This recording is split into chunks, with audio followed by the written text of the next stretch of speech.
안녕하세요. 사랑하는 꿈의 가족 여러분, 목요일 오늘 아침 묵상 백현우 목사입니다.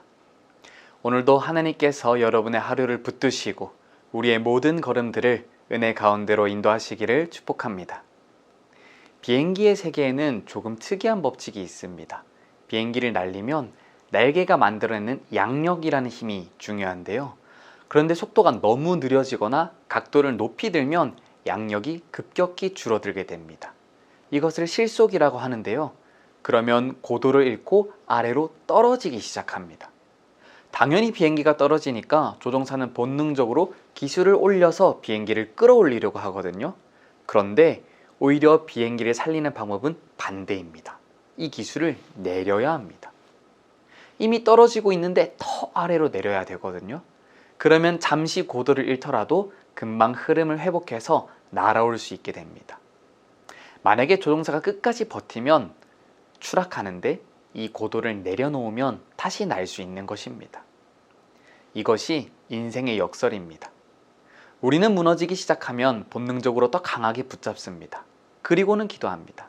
하나님, 이것만은 무너지면 안 됩니다. 이번만은 제 뜻대로 되게 해주세요. 망하지 않게 도와주세요. 그러나 결국 망합니다. 그런데요, 그러면 이상한 일이 생깁니다. 망하고 나면 기도가 바뀝니다.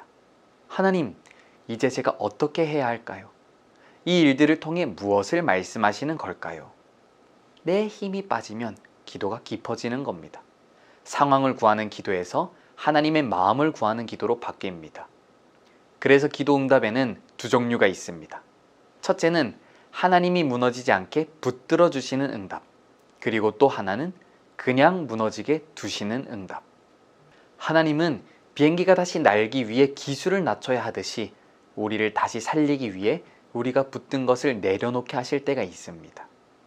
오늘 본문의 이스라엘이 바로 그런 상황인데요. 예루살렘이 무너지고 성전도 무너지고 다 망했지만 놀랍게도 무너진 자리에서 새로운 구원이 시작됩니다. 그래서 오늘 우리가 이것을 통해서 우리가 무너뜨려야 되는 것이 무엇인지 확인하기를 원하는데요.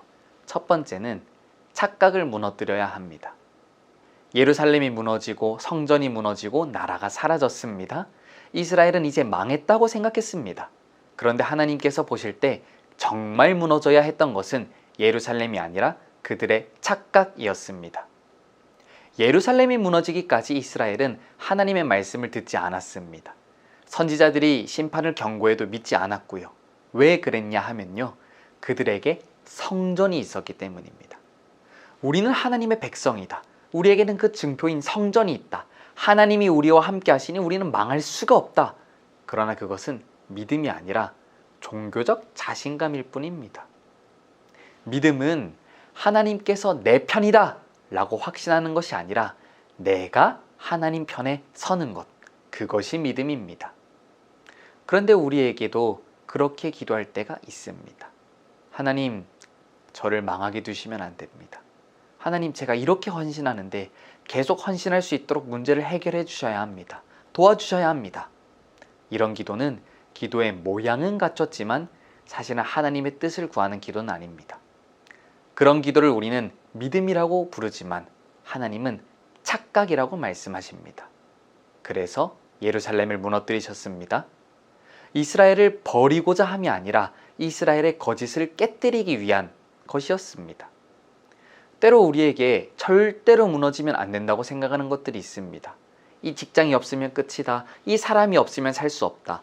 그러나 하나님보다 더 절대적인 것이 생긴다면 그것은 축복이 아니라 우상이 됩니다. 그렇다고 절대 하나님이 직장이나 물질, 관계를 싫어하시는 것은 아닙니다. 그것 또한 하나님께서 부어주신 축복입니다.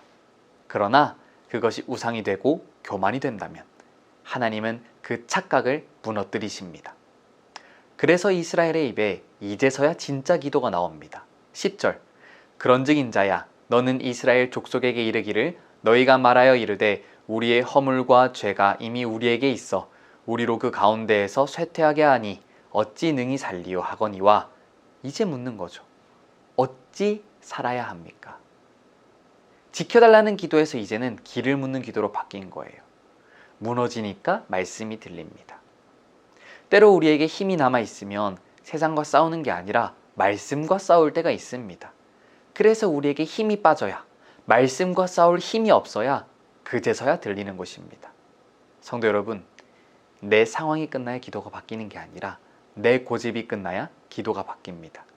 오늘 나의 착각을 무너뜨리기를 축복합니다. 두 번째로 내 방향을 되돌리십니다. 오늘 10절에서 이스라엘은 허물과 죄가 있다고 인정했습니다. 그러나 죄를 인정하는 것이 회개가 아닙니다. 눈물을 흘려도 계속해서 실수할 수 있고 죄인이라고 말하면서도 계속 걸어갈 수 있기 때문입니다. 그래서 11절을 보면 이스라엘 족속아 돌이키고 돌이키라. 너희 악한 길에서 떠나라. 어찌하여 죽고자 하느냐. 오늘 하나님께서 말씀하시는 거예요. 울지만 말고 돌아가라. 회개만 하지 말고 돌이켜라. 왜냐하면 눈물을 많이 흘리는 게 회개가 아니기 때문입니다. 방향이 바뀌는 게 회개입니다. 물론 때로 우리에게 힘이 빠지지 않으면 이런 말이 나올 때가 있습니다. 17절 주의 길이 바르지 아니하니이다. 바꿔 말하면요, 하나님 이건 아니잖아요. 자꾸만 세상을 바꾸는 기도를 하려고 합니다. 그러나 하나님께서는 세상을 바꾸기 전에 내가 먼저 바뀌어야 한다 말씀하시는 거예요.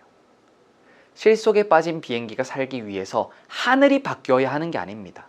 조종사가 기수의 방향을 바꿔야 하는 것입니다. 신앙도 마찬가지입니다. 하나님을 내 앞으로 앉혀놓는 게 아니라 내 인생의 방향을 하나님 쪽으로 틀어야 합니다. 그래서 우리는 망한다고 망하는 게 아닙니다. 망하고도 방향을 바꾸지 않는 게 진짜 망하는 것입니다. 성도 여러분, 하나님의 우리를 향한 본심은 심판이 아니라 생명입니다. 하나님께서 내 착각을 무너뜨리시는 것도 나를 살리시기 위해서입니다. 내가 잘못 들어선 길에서 방향을 돌리시는 것도 나를 살리기 위해서입니다. 그러므로 오늘 우리의 기도가 바뀌어야 합니다. 하나님, 이 상황을 바꿔주세요 라는 기도에서 하나님, 이 상황 속에서 저를 바꿔주세요. 하나님, 저 사람을 바꿔주세요 라는 기도에서 하나님, 먼저 저를 바꿔주세요. 하나님, 제 뜻을 이뤄주세요 라는 기도에서 하나님, 제 삶을 통해 하나님의 뜻을 이뤄주세요 라는 기도로 바뀌어야 합니다. 하나님은 내 인생을 무너뜨리려는 분이 아닙니다. 나를 무너뜨리려는 착각을 깨뜨리시고 죽음으로 향하던 내 방향을 생명으로 돌리시는 분입니다. 그래서 우리는 망해야 살 때가 있습니다. 그것을 믿음으로 고백하며 이 시간 함께 기도하겠습니다. 하나님 아버지, 상황을 바꾸어 달라고 기도하면서도 정작 제가 바뀌기를 거부했던 완고함을 용서하여 주시옵소서. 제가 붙든 것을 지키기 위해서 하나님을 이용하지 않게 하시고 무너지는 자리에서도 주님의 마음과 하나님의 뜻을 구하게 하여 주시옵소서. 이것이 입술의 고백이 아니라 나의 삶과 방향이 함께 가게 돌이키게 하여 주시고 내 뜻을 이루는 기도에서 하나님의 뜻을 이루는 기도로 나아가게 하여 주시옵소서. 오늘도 우리와 함께 하시는 예수 그리스도의 이름으로 기도합니다. 아멘. 너 기도를